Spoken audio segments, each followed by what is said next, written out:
Good morning and welcome everyone to this episode of the Montpelier Happy Hour here on WVEW 107.7 LP Brattleboro, your community radio station. This is the show where we talk about how everything in Montpelier shakes out for the rest of us. So glad you can be here. I am speaking this week with regular contributor Emily Kornheiser. So glad to see you, Emily. Good to see you this morning, Olga. And many of our regular listeners probably know we are trying to speak with as many candidates as we can before the August primary. And so today we have one candidate. I would like to welcome to the show Rory Thibault, who is running for the Assistant Attorney General's office. Sorry about that. And he is currently the Washington County State's Attorney. And we're so glad you can be here this morning, Rory. Thank you for joining us. Thank you so much for having me. Emily, you and Rory went back and forth a little bit on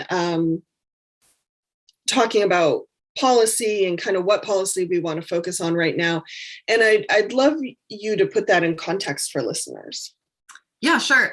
So we are talking to all the candidates, but being the Montpelier Happy Hour, we still wanted to go deep geek into the policy considerations. And I think, and this is true for every candidate that I've sort of had correspondence with to set up interviews, people are tending to sort of request as broad a topic as possibly possible, because that's what you want to do as a candidate, is like hit the breadth and the talking points to really get your points across to listeners. And so we were sort of going back and forth about criminal justice reform and what that meant, and a little bit around the edges of that. And I asked that we could talk about criminal justice reform in the context of opioids in Vermont. That's something that I hear the most about from constituents. It's something that seems one of the hardest issues to navigate in the legislature, partly because of just all the different jurisdictions that it hits upon. It's something that we have, I think, a very mixed response to throughout the state. Depending on the state's attorney that happens to be hanging out there and the judges that happen to be there, and the sort of uneven justice that we have around Vermont right now. And so thought that would be narrow enough for us to dive deep on. And then I had a really sad conversation last night with someone at an event. And so I'm probably going to bring that into the room too a little bit as we move forward. We also, the legislature did some really pretty solid work on opioid policy this session, really near the end there. And then the governor vetoed most of the bills. And so we're really going to be starting from scratch again in January, and with a new attorney general to be our partner in some of that revision. And so looking forward to hearing your thoughts on all this, Rory. But the other thing I would say that I think is really interesting for listeners about the AG's office in terms of sort of policy making is that there's sort of what the AG's office actually does on a day-to-day basis, and sort of what their role is in the makeup of state government, which I think is a really important part of this.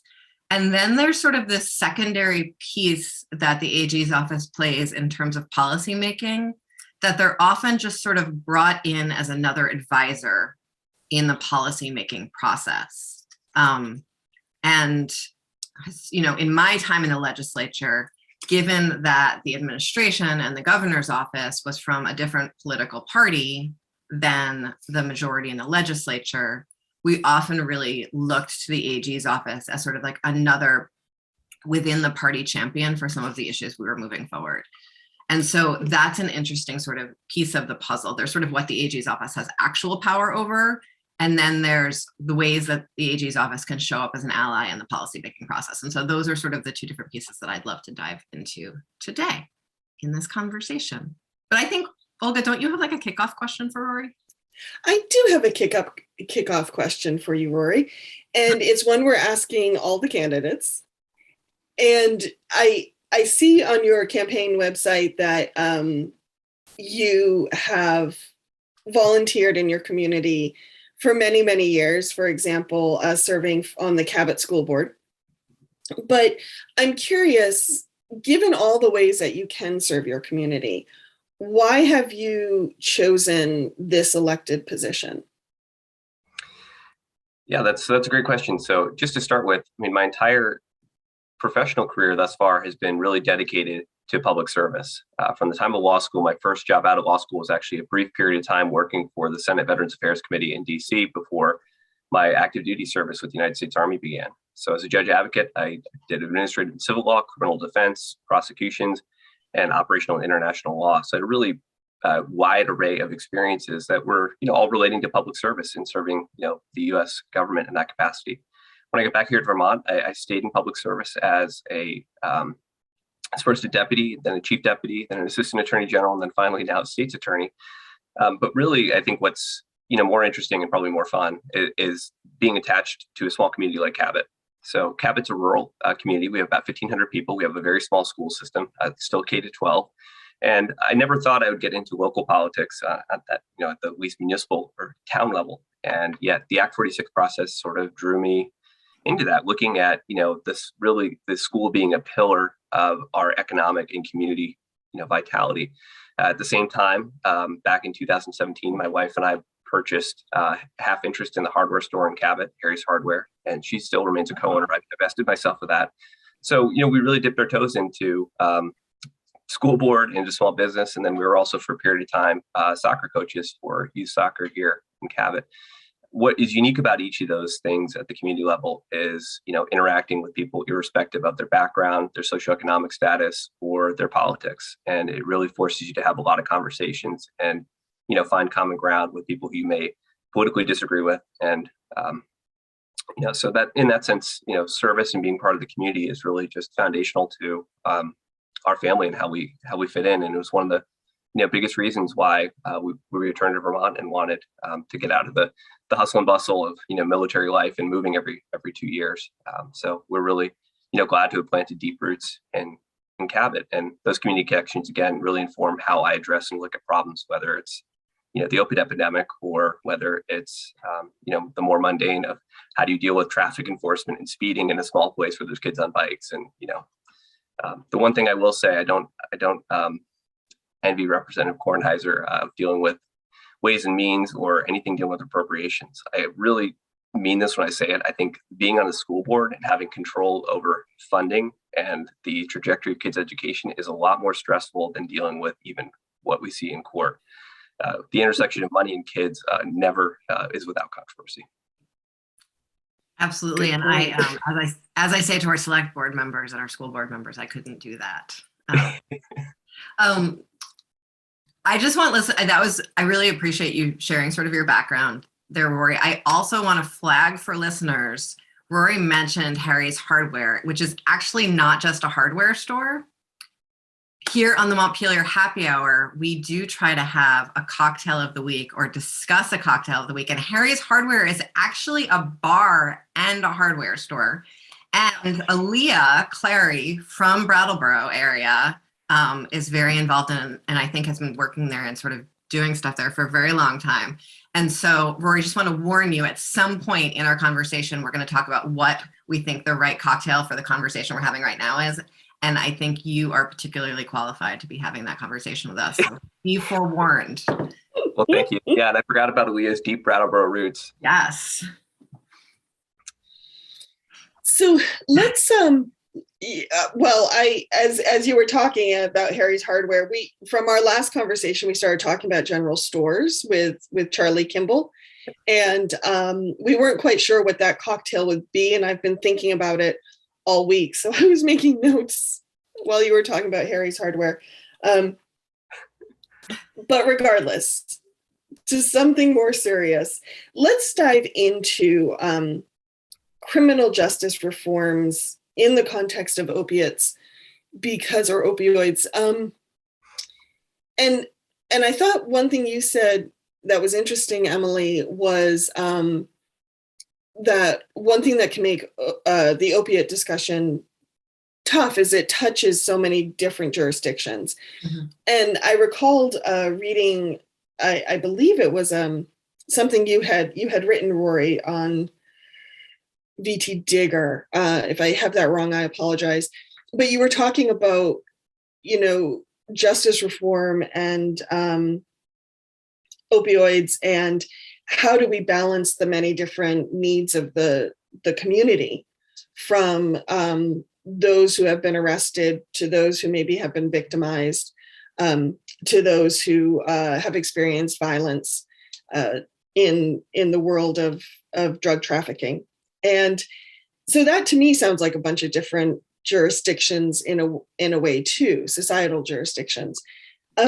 So let's start with there. Like, as we want to move forward with any of these reforms, what is key to balancing and bringing all those different needs to the table, so as many needs as possible can be met?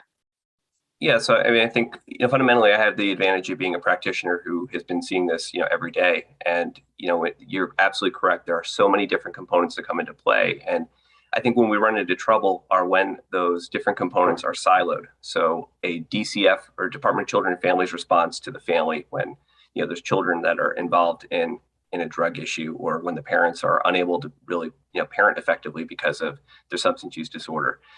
How the Department of Corrections is involved, how they supervise and how they intervene once someone has been adjudicated through a system for for an offense, whether directly a drug crime or some other offense.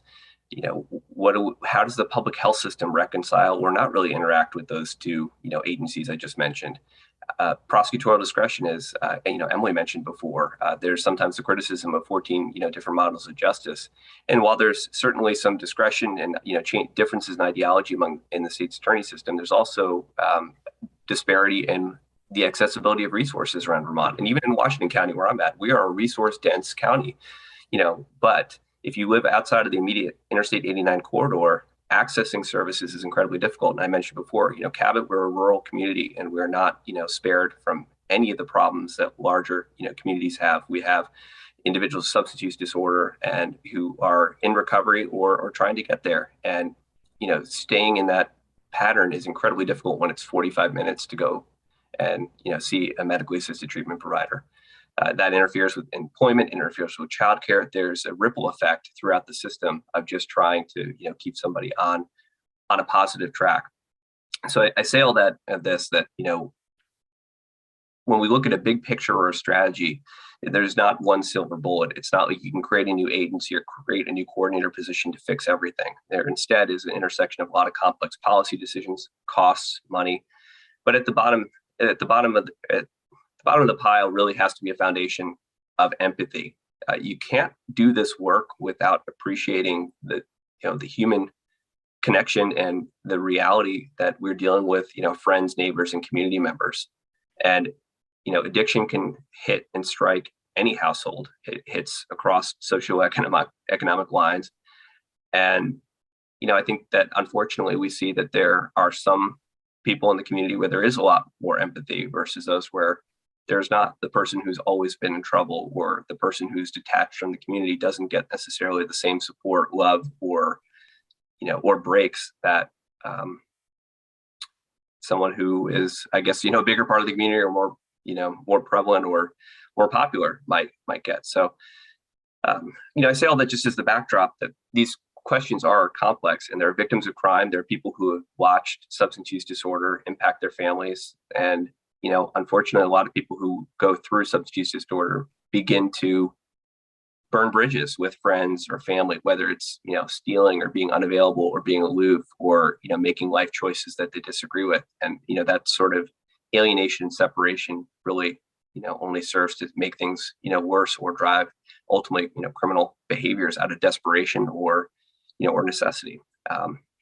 So that's all a very grim, assessment. But I think where we move from and where we go, requires, I think, maybe beginning to compartmentalize a little bit better, or understanding that, there is no black and white of good and bad, or good and evil, or, good policy, bad policy, or good person, bad person, however you want to break it down. We operate in a world full of shades of gray, and that is that's probably the best way to describe, the opioid issue. There are people who are really at the, end. They're end users. They're the last person who's buying, drugs that are on the street. And yet sometimes they may be selling drugs to sustain their own habit. So this bright line of, well, if you're a dealer doesn't necessarily always apply. And likewise, when we look at the question of trafficking, there are very few Vermonters who are actually profiting from the inflow, of drugs here. So in Washington County, for example, when I first took office and, for my formal term, I adopted a strategic plan. And a lot of it was really trying to deal with, opiates, and broke down looking at, people who are dealing with substance use disorder, funneling them and supporting them through treatment and reduced outcomes or less incarcerative or less traditional outcomes in the criminal justice system, and really focusing resources on trafficking, or particularly where there is a nexus between sales and gun violence, or the sale and flow of guns south out of the state of Vermont to places like Massachusetts and New York. So I've gone on probably way too long with that answer, but I underscore the complexity of what we're dealing with. Yeah, and we're both pretty comfortable interrupting when needed. I'm particularly comfortable interrupting, maybe overly comfortable. So I think what I get stuck on, and I think what so many Vermonters get stuck on, is that, yes, this is an incredibly gray area. Everything about opioids and substance use is without clear boundaries. The definition of trafficking, I think most Vermonters don't really quite understand how often trafficking happens, and that it's not like, people being chained up in tractor trailers. I think this, you described really well this line between who's a dealer and who's not. And when Olga started, she was talking about, folks who are harmed and folks who harm. And we know that those are the same people. And that we know, even thinking about folks sort of dealing and using in the street, which you might see in Brattleboro sometimes, and say kids that we want to keep safe somewhere, it's likely that a lot of the kids there know and are related to or friends with or family with the folks that are dealing and using in the street. And so the boundaries about sort of who is and who isn't are so gray, as you said. In that context, how can the law possibly apply, right? I mean, what is the role of the law, which is generally, a fairly black and white affair, and has very little role for either motivation or victim, as far as I understand. Like, what is it? Yeah, so, this might be a good segue to jump into H505, which is one of the bills that you referenced earlier that the governor, vetoed. And H505 had a long and sort of tortured ride through the session, both in committee and during crossover, and then finally what got to the governor's desk. But I want to, take a step back. So a lot of credit goes to Representative Martin LaBonde, who's been really a champion of sentencing reform. And there are a lot of benefits that come from rethinking Vermont's criminal, statutes and the sentencing outcomes that come with them. 505 was really based upon some work that I was able to do on the Sentencing Commission with other partners and other states' attorneys to look at some incremental steps, I think, to reduce the negative impact that the criminal justice system can have on, someone just dealing with substance use disorder or simple possession. So one of the most important aspects of it was raising the threshold for a felony possession upwards by a factor of 5 for heroin and doubling it for cocaine. And there's several things that come from that. One, when you're dealing with a misdemeanor drug offense, there's a presumption that the case go to diversion. That largely happens, but not all the time, but that would help increase the aperture of cases that get that as a default. Likewise, I think everyone's probably familiar with the Council and State Government report on racial disparities. And, what's interesting is we always talk too about the opiate epidemic, but really we have a drug epidemic. There's just as much, cocaine or crack cocaine in the community. There's certain areas of Vermont that are now seeing meth for the first time, or, more frequently than in the past. So we can't just limit it to, opiates, but rather, substances are what they are and can be, used for any number of reasons. But with that said, the goal was also to reduce the opportunity for disparities by really limiting the degree and range of punishment. When you're dealing with 5 or 10 years, there's a much broader range for a prosecutor or a judge to set, punishment. When you're dealing with a 1-year maximum, there's only so much that's going to happen. And, again, most of those misdemeanor cases don't result in incarceration in Vermont, rather it's probation or something else. That's an imperfect, solution, I think, where some, policy advocates want to go, but it was an incremental step that was really intended to be one that, with a Republican governor, might make it across the finish line and, make a real difference for Vermonters right away. And I just want to give an example to folks when we think about that. So one aspect of this that got a lot of press and I think sort of really resonated for a lot of legislators who don't pay as much attention on this issue was the fact that we, in that bill, we set the penalties for crack and cocaine at the same level because they're the same substance. And they sort of separated as substances in the 80s as part of like, you know, fairly massive racist drug policy reform because crack was thought of as sort of the black drug and coke was thought of as the white drug. And so, you know, the black drug is worse. That is. Yeah, no, you're absolutely right. And what's, you know, crazy is that that's still the law. So right now the trafficking threshold for crack cocaine is 60 grams, whereas it's 100 grams for powder cocaine. And the street value of 100 grams of powder cocaine is probably a factor of 4 or 5 times more than the commensurate amount of crack. You know, thankfully, the regular possession at lower levels, there's not that distinction, but that was one of those, I think, easy wins that should have come out. You know, the other thing I'll say about 505 in its final form, and I believe this may be, you know, why the governor felt emboldened to veto it, was calling for a study committee of looking at, you know, long-term question of decriminalization of personal use amounts of drugs. You know, the frequently used examples are Portugal and Oregon now here in the United States where that's, you know, that's occurred.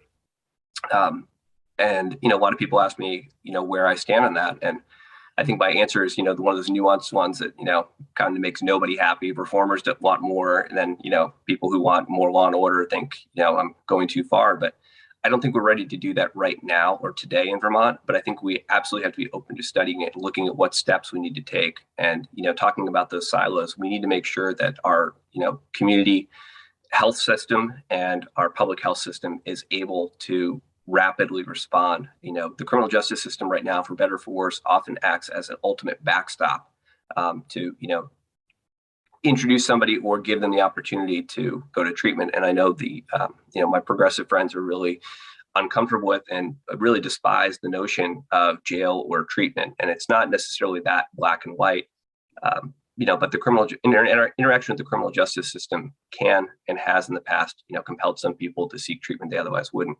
So the real question becomes, you know, looking to Portugal or Oregon, you know, how do we make that regimen work with just, you know, a civil penalty or with, you know, some sort of, you know, mandated, you know, screening? I think there's opportunities to compromise on that further. And one thing I would note, I mentioned before that there's a presumption that most misdemeanor cases should go to diversion. I think if we could actually explain what diversion means for listeners, I think we've talked about it on the show a few times before, but it's been quite a while. I've worked in a diversion program down here in Brattleboro, and so I'm really familiar with sort of cases that get in, the cases that get out, when it works, when it doesn't, and just like how really deeply understaffed and under-resourced our diversion programs in Vermont are. Well, I'm glad you raised that point too at the end, because that's I could really expound. I actually have a question about that. Yeah. So if we could just even explain to folks what diversion looks like. Yeah, so the traditional court diversion program used to be centered around things like retail theft, unlawful trespass, unlawful mischief, you know, these kind of really small, low-level, you know, community impact crimes. Community justice centers, also not to be confused with court diversion programs, also deal a lot with a lot of this as well, or they are capable of doing it. The whole point of diversion is to really keep people out of the traditional criminal track, meaning there's never a trial, there's never an adjudication of guilty or not guilty. Rather, someone goes to a program and the diversion program and then has some work they need to do. You know, in the case of property crime, it might just be, you know, writing an apology letter to the person and paying for damages. And that's what the requirement will be. And one of the reasons, just like sort of big picture, one of the reasons that we do that is because there is really an enormous body of evidence that once someone enters the criminal justice system, they have a very low chance of ever making it out, basically. That, you know, once you, and it's similar actually to, we've talked about this before in the context of the child protection system, but really once you sort of fully sign into that system, regardless of age and sort of where you are in your life, but particularly if you're young, you have such an incredibly high chance of repeat offenses, of being sort of caught further in. And so that's one reason why we want to sort of do diversion early, because it really reduces recidivism rates. But the other reason is what you sort of said about writing a letter, is that the restorative justice model has the potential for really bringing the whole community to the table. And that's something we can talk about more in greater depth later. Yeah, and in some of those cases, there's actually, an actual reparative board where the person is going to appear before the victim or, a group of community members to, discuss what happened. So, in Washington County, we divert about a third of our misdemeanor cases every year. There's some that are not eligible, or, misdemeanor domestic assaults and DUIs and things like that, don't really go there. But what I want to, putting this back into the scope of substance use disorder, about 3 or 4 years ago, the legislature authorized what was called the Tamarack program. Some people colloquially call it treatment, diversion. The goal of Tamarack is to have, intake and screening for mental health and substance use, and then, set people up with a provider. And then after a period of compliance or, engagement, recommend that the case be dismissed. Now, so looping that back to the earlier, discussion, I think one area that I would advocate to change is when we're dealing with personal use amounts of drugs, to have not just the presumption for diversion, but have it by default go to diversion, absent, the case being affirmatively recalled or brought back to court by a prosecutor with the opportunity for the court to weigh in. That will tie the hands of prosecutors and reduce discretion. But at least for, individuals with, a personal use amount, it's vectoring to treatment by default, not by discretion. And I think that's, an intermediate step that is feasible in the short term, would not overwhelm, the system, and is one that isn't as controversial as, full decriminalization.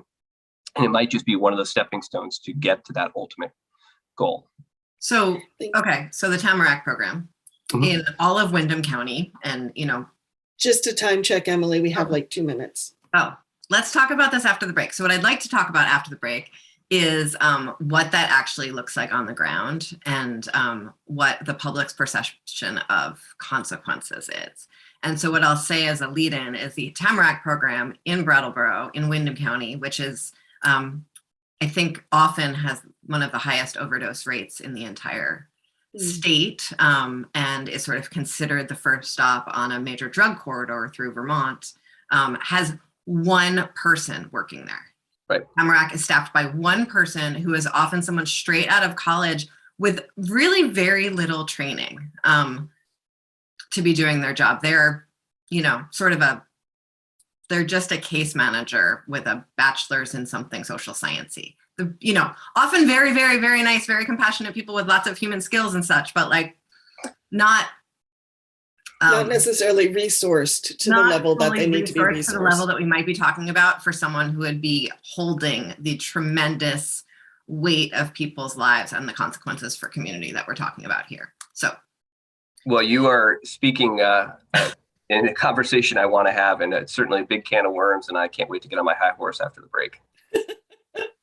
So everyone listening here on WVEW 107.7 LP Brattleboro, your community radio station, or whatever platform you're tuning into right now, stay tuned. The Montpelier Happy Hour will return after the break. Welcome back to the second half of the Montpelier Happy Hour here on WVEW 107.7 LP Brattleboro, your community radio station. If you're just joining us, I am your host, Olga Peters, and I'm speaking with regular contributor Emily Kornheiser, as well as AG candidate Rory Thibault, sorry, Rory, who is speaking with us today about 21st century criminal justice reform in the context of opiates and other drugs. Just a reminder to folks, you can find us on wherever you find your podcasts, on BCTV, as well as Emily's YouTube channel and our Facebook page, or even our own website, which is the montpelierhappyhour.captivate.fm. Emily, what do we need to remind listeners of? Well, the views and opinions expressed here on the Montpelier Happy Hour are those of the host and the guests separately from each other, and not those of the radio station or the TV station or any of our employers, friends, neighbors, or pets. Why, thank you. You're welcome. So Emily and Rory, before the break, we were talking about different possible reforms that have happened to the criminal justice system, and how folks are approached who have some kind of drug conviction or arrest. And I think we're going to talk about the Tamarack program in a minute. But what the conversation raised for me is, we talk about wanting to make a lot of changes. And we talk about something like a diversion program to hopefully keep people out of the criminal justice system in general. However, my question came up was, are these programs, however, resourced enough? And are the people who are working in these programs resourced enough so that these reforms can actually take root in a positive, productive way? And from what you were saying, Emily, about the Tamarack program, it kind of sounds like maybe no.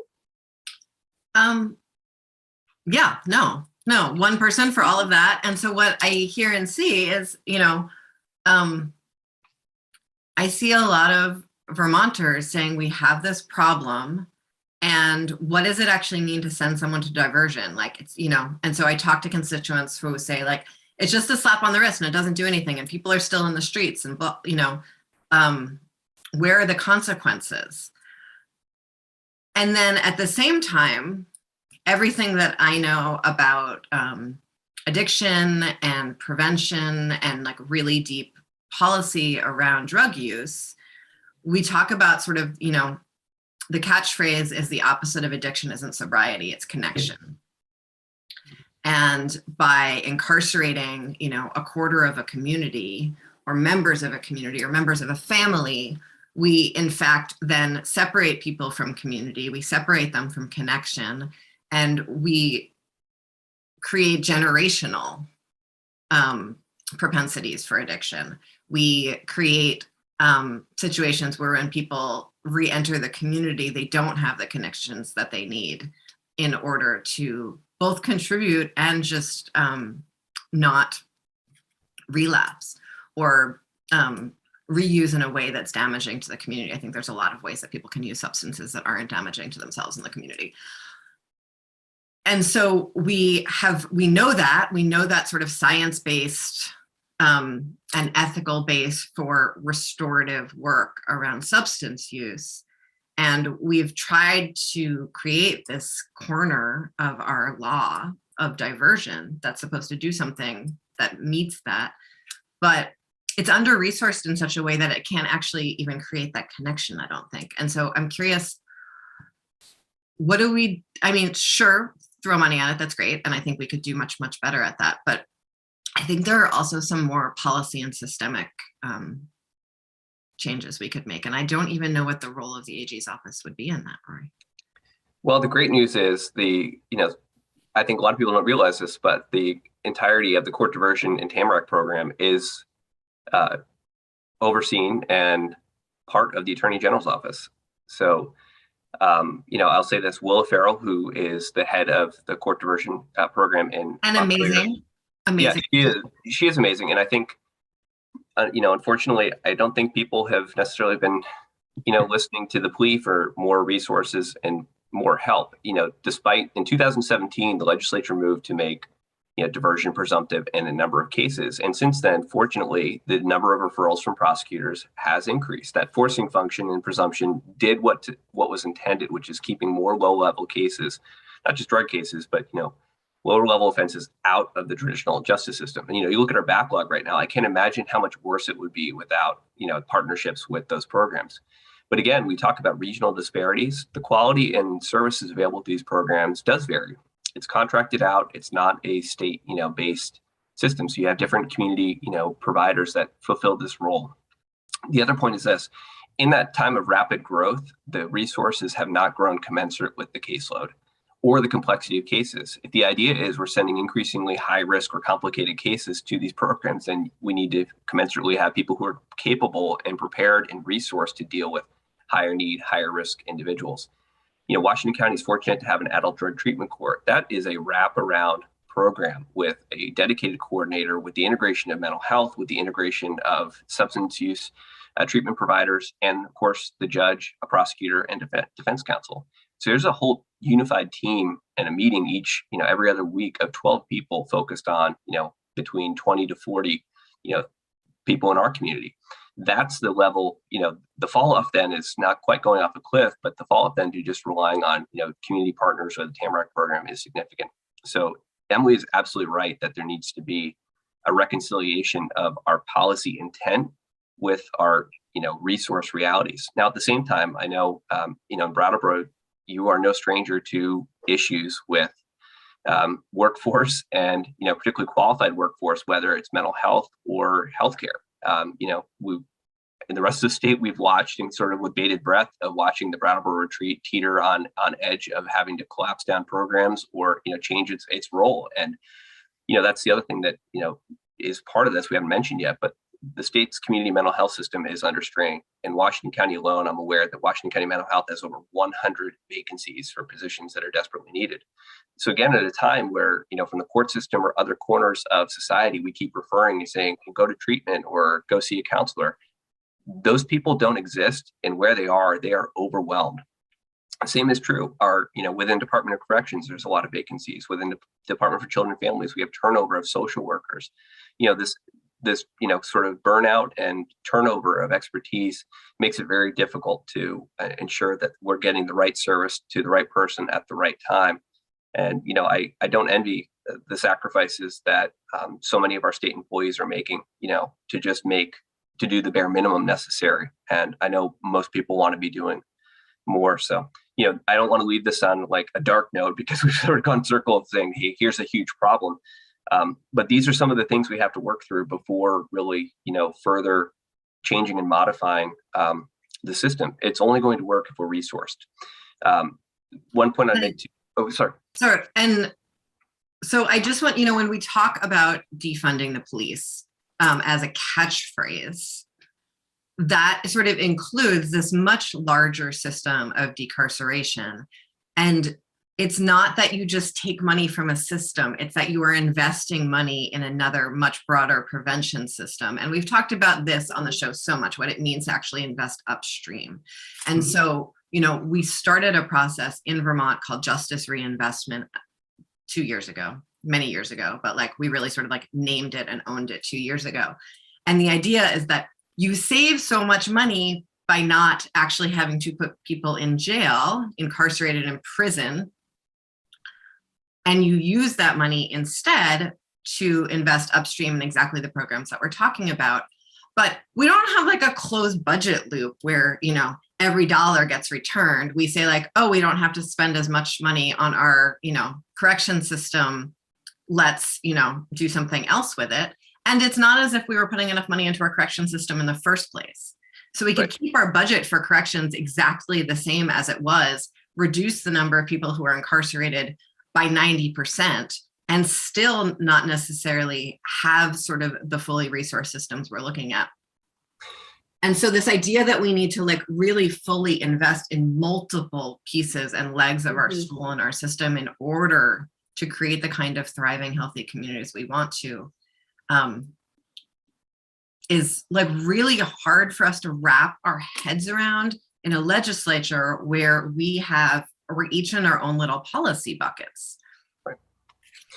Yeah, so I think, I'm glad you mentioned justice reinvestment too. That's right where it's going to go, which is, I think that the detriment is the concept is incredibly sound, and everything you just articulated is absolutely right. It would be great to take that savings. The reality is the incremental savings of one less person incarcerated doesn't match what the cost on the outside is. To do and provide service in the community in the right way is expensive, it's time intensive, and it's personnel intensive.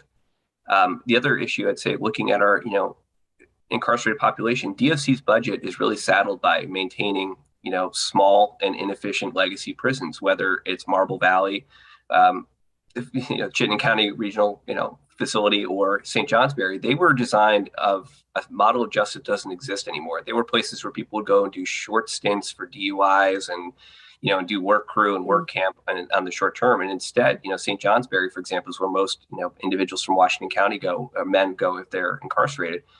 It was designed to be just a short-term facility, and yet we have people who are, high-risk sex offenders who are serving sometimes close to life sentences there. It's not it's not an environment that's conducive for rehabilitation. And because we have a, scattering of small facilities, just reducing the population a bit. Yes, we get to bring people back from out of state, but we're still investing the lion's share of DOC's resources in maintaining these, facilities. So, I think that your point is well taken that, we can't always just assume that, reducing in one area is going to result in a commensurate investment someplace else. And I think that really is the whole, issue with the whole notion or catchphrase of defund. It starts with the false premise that it's a zero-sum game, that you have to take from one place and put to another to, have meaningful change. I think the reality is that we've been underfunding a lot of social services for a long time, whether that's the opportunities through the correctional system, whether it's supporting the Department for Children and Families and their work and intervention with at-risk youth or juvenile delinquents as they may be.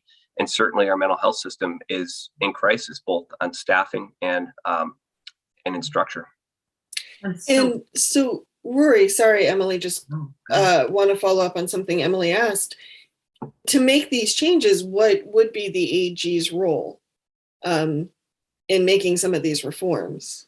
Yeah, so I think we started, the conversation today with Emily correctly pointing out that there's, I'll say this on the campaign trail, a lot of people ask, what is it the Attorney General does? And, really 80% of the work is just doing the day-to-day legal work on behalf of the state of Vermont, whether it's representing the state in, different lawsuits or defending the state in lawsuits. But everyone is interested in the policy end, and the Attorney General has a really outsized voice and role in the process. You can't flip through the pages of a bill proposing a study committee without seeing a representative from the Attorney General's office there. Joint Justice Oversight, the Criminal Rules Committee, the Sentencing Commission. Go down the line of the working group right now looking at whether Vermont should have a psychiatric forensic facility. On each of these, really critical bodies, the Attorney General has a designated representative and a voice, and bringing in, I think what's legally possible with what is fiscally or programmatically possible, is huge. So that's where I think experience and leadership in the system really is integral, and that voice can, be one of leadership, especially when, the administration may not be rowing in the same direction that the, legislature wants to go in. So, Emily's point on that was well, taken as well. And so that bully pulpit on policy is one of, I think, the most interesting roles and responsibilities of the Attorney General. And, looking back at the last three Attorney Generals, there's been varying degrees of priorities and, how zealous people are in those different, working groups. And, Attorney General Donovan definitely had areas in which the Attorney General's office was very active, and others where, it was more of deference to other, agencies and organizations. I think that everything we're talking about here today fit for me in an area I'm passionate about, which is really community wellness beyond just whether we label it mental health or substance use disorder. The reality is we need to invest heavily and really think hard about how to best deliver our social services. And, again, I'll loop back to Cabot and being in a rural community, and a lot of Windham County is rural as well. Outside of Brattleboro and Bellows Falls, accessing services is difficult. If someone is coming in from Townsend or Grafton or Athens, it's not easy. And, I think that we need to be doing more. And I'll bring up another bill that I'm sure, you guys are familiar with, which was H728, which was, going to break down or increase some of the barriers to one, studying overdose prevention sites, but also doing a lot that was short of actually establishing such a site, including clean needle exchanges, or reducing the barriers for insurers to send somebody to, inpatient treatment or to initiate counseling and clean needles, any number of other. Or even just like mobile treatment facilities. Well, and that's exactly where I was going. There's sort of the joke of the Butte bus or the methadone bus, but I look at a place like Cabot, and it would be fantastic if that service was delivered here and then went on. And I think the same thing too of, some of our court systems. We have a lot of discussion about specialty courts, so only 3 of our 14 counties have access to a treatment court. And again, treatment court is not a be all end all that every person with substance disorder fits into. It's really a specialized group of people who have sort of not succeeded in the traditional system and face, significant penalties. It's mostly not, drug crime, it's related things of, grand larceny or, really, big burglaries, other, big things that have had an impact. But can I jump in on drug? So I just want listeners to know, we've been, there's a bunch of folks who have been trying to get a treatment court in Windham County for a very long time and have still not been able to make it happen. It sort of goes back and forth between folks thinking it needs legislative action and then the court saying we can do it without legislative action, just give us time. And we still don't have it. I think one piece, and we talked to Kelly many months ago. Kelly Green, yes. And something that Kelly talked a lot about, and I think this is when we all started sobbing in that particular conversation, was when we talk about sort of the complex cases that go to drug treatment court, I think folks working in the system are aware that there are a lot of folks in our community who are not, because of the complexity of their lives, navigating the court system in a way that they're actually going to have their legal rights protected and respected is impossible. The getting to the court at the appointed time and receiving the letter that was sent to tell them to be somewhere, and the even being able to stay in touch with their person, like all of that is beyond the scope of so many folks in our community. And when we set up systems that really accommodate that and people in that system understand that and are resourced for that, I think that makes a really big difference in people's ability to interact with those systems. I agree. I agree with that. And, I think one of the hidden sort of, issues, we often don't talk, a lot of focus on justice reform and how our system is working focuses on what prosecutors are doing or not doing. And I think we have a lot less scrutiny about the quality of public defense services. So around the state, there are some counties that have a actual, state-based, public defense office. Others have firms that provide that on a contract basis. And then there's a slew of other counsel out there who are what are called conflict counsel. And in Washington County, we've seen some really great conflict counsel come and go. Thankfully, our homegrown public defense firm that has the contract is fantastic and has had it, for a generation. And they're really, the three attorneys who do that work are really amazing and work with people and meet them where they're at. But where we see issues is when there is a conflict and they have to be passed to another attorney, frequently people get lost, or that connection or the momentum that was built is then gone. So, I agree that is, it's an issue, and I don't have a solution on how to really, deal with that. But turning to treatment court again, the three courts we have are predominantly federally, funded, grant funded. And I think we've never been able to identify or secure a state-based funding stream, which in my view does contribute to the issue of disparity. It is complicated to set one of these up. You can't just wave a wand. There's a whole lot of connections and community buy-in and partnerships in the community that are really integral to, to have as part of that treatment team. I think that nevertheless, we can be more creative. And I think we also are at the point where if we want this to be a statewide option, we need to then think about, designating a judge for the northern half of the state and the southern half of the state, because really not every judge has the persona or demeanor to work with this population. And I will say the judges that have passed through Washington County that have done this, Judge Mary Morrissey, Judge Kevin Griffin, and Judge Sean Pack, are all people who had extensive experience in the criminal justice system, two as defense counsel, one as a prosecutor, and bring that, empathy I was speaking of and understanding of meeting people where they're at really to the table, not just for treatment court cases, but across the board. But unfortunately, not every judge has the benefit of that insight or experience. But I think we need to capitalize on, those who sort of get it and utilize that in a broader sense so that, Orleans County can be reached, so that Bennington County can be reached, so that Rutland County, isn't just, the one treatment court in the southern part of the state, and Washington isn't just the one in the central.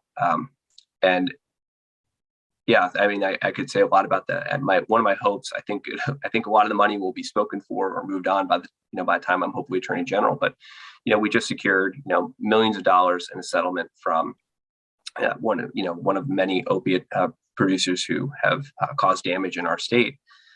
I think that money really ought to go in two directions. One, directly helping those who have been impacted or lost loved ones to addiction, but also that is, potentially the seed money to begin the process of bolstering these community-based services, or, establishing the pipeline of workforce to sustain these in the long term. And, whether it's law enforcement, DCF, corrections, or community health, we need to be generating the next generation of those leaders right now in Vermont's college system and in our tech centers and in our high schools. And I feel like right now we just have a disconnect between that. It really frustrates me when I watch, really bright students in my community leave to go to college out of state and then not come back. And we desperately need our best and brightest here helping, the most vulnerable Vermonters. Mm-hmm. So Emily, as a lawmaker, I think a lot of this conversation has come down to resources. As a lawmaker, when you hear that, kind of what's your thought on either how we can spread out resources better, attract more resources, use them better? Like, what's that mean to you?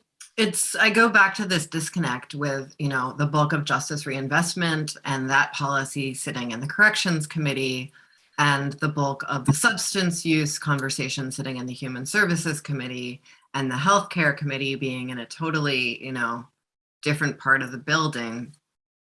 And then all of the decisions about resources really happening in appropriations. And what it takes for everyone to come together and say, like, this is actually what the leadership looks like to be able to draft out a vision that all of those different committees can get on board with and follow through with. And that really in the under-resourced environment of the legislature, and I don't mean under-resourced in terms of not having a resources to push out to communities, but actually under-resourced in our own body in terms of staff and time. We really need folks to be sort of convening towards solutions before the session even starts in order to be able to have the kind of broad agreement that we need to be working through all of those differences amongst committees. Because what we see is that, say the corrections union comes to the table with a single solution that's just resources for them, for instance. And there are a lot of other ways of improving. We really look to short-term solutions for improving working conditions for people, or for improving immediate turnaround for victims. And we're not looking at the kind of investments that we need to make in order to improve the long-term quality of life for employees in this system, or for the folks who are being served by these systems. Mm-hmm. I guess, Emily, that raises a question for me, and I think that really just underscores the need. We have a citizen legislature that's not in session, all the time. Although I know you're all working even when you're not in session, but it just strikes me this is the type of circumstance where an attorney general or a key leader in the administration should maybe grab the bull by the horns and come to the table with something more comprehensive than just, again, these silos of, well, corrections committee should do this, GovOps should do this, judiciary should do this. Yeah. Mm-hmm. So we have just a few minutes before the end of the show, Rory. So I want to jump to the other question I've been asking all the candidates who come on the happy hour. And that is, if you could enact one policy, doesn't have to be a silver bullet, but one policy that could make Vermont work better for everyone, what would it be? Well, I almost want to dodge the question in two ways, because, on one hand, the attorney general, is really a policy and enforces the law, so I think what I might say here, doesn't necessarily relate to my, job. It's something that would be more of a legislative, mandate. But we danced around this topic a lot, but really, and I know it's, the buzzword of the day, but workforce development and, making Vermont an attractive place for people to live, work, and, and be part of the community. I think that we had a near success a few years ago of having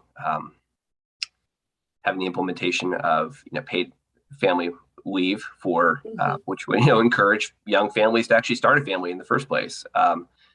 And I think we need to be doing more to help stabilize young Vermonters stay here, work here, and thrive here. And that ties in with early childhood education. It ties in with quality schools and pre-K. And this really all just loops back around. When we meet people's basic needs, it is the best way to assure that they are not interacting with the criminal justice system. When I watch people, I have a front row seat to seeing people come in for the first time or sometimes the 30th or 40th time into court. And, what differentiates people who have a one and done or never come in is stability in their life. Same thing, looping back to treatment court. The people who are successful in treatment court are the ones who are employed, have stable housing, have transportation figured out, and have, are connected, as Emily said. They have the support of family. They reestablish friendships. So I think that really when we look at how to reduce risk for Vermont, how to make Vermont the safe, vibrant place we want it to be and know it is, we need to be reinforcing and making sure that no one is left behind, that all Vermonters' basic needs are met. And right now I see, I think our elders need help too. I don't want to exclude, older Vermonters from the conversation, but I think that the, really critical areas, again, early childhood education and support, and making sure that, everyone gets through their first, 18 years of life, well situated and positioned to be productive and successful. So I know that's very, very broad, and there's not a whole lot the Attorney General can do, I think, other than contribute to the conversation and make sure that our legal policies, our criminal justice policies, and how we're approaching problems doesn't hold people back and doesn't perpetuate the parts of a broken justice system we know need to be replaced. And we're not, we don't have an infinite resources. There's always going to be a tough choice of what is prioritized versus what is not. But I think we, can be successful by taking a comprehensive and a long view at how to do this. And to me, that all boils back down to early opportunities in life and supporting Vermont's working class. Thank you, Rory. We are out of time, unfortunately, but I wanted to thank everyone for listening in to the Montpelier Happy Hour today on WVEW 107.7 LP Brattleboro, your community radio station. Rory, if folks want to learn more about you, where can they go? Well, so my website is available at rorythibault.com. That's RORYTHIBAULT.com. I'm also on Facebook and Twitter. And for those of you in Brattleboro, hopefully I'll see a bunch of you on Friday at the Gallery Walk. And Emily, where can people find more information on you? Folks can go to emilykornheiser.org and you will get links to all of the social medias, the email, as well as some regular events that we're doing throughout the season. Fantastic. So everyone, see you back next week here on WVEW 107.7 LP Brattleboro. In the meantime, you can find the happy hour at our Facebook page, our Captivate page, or wherever you find your podcasts.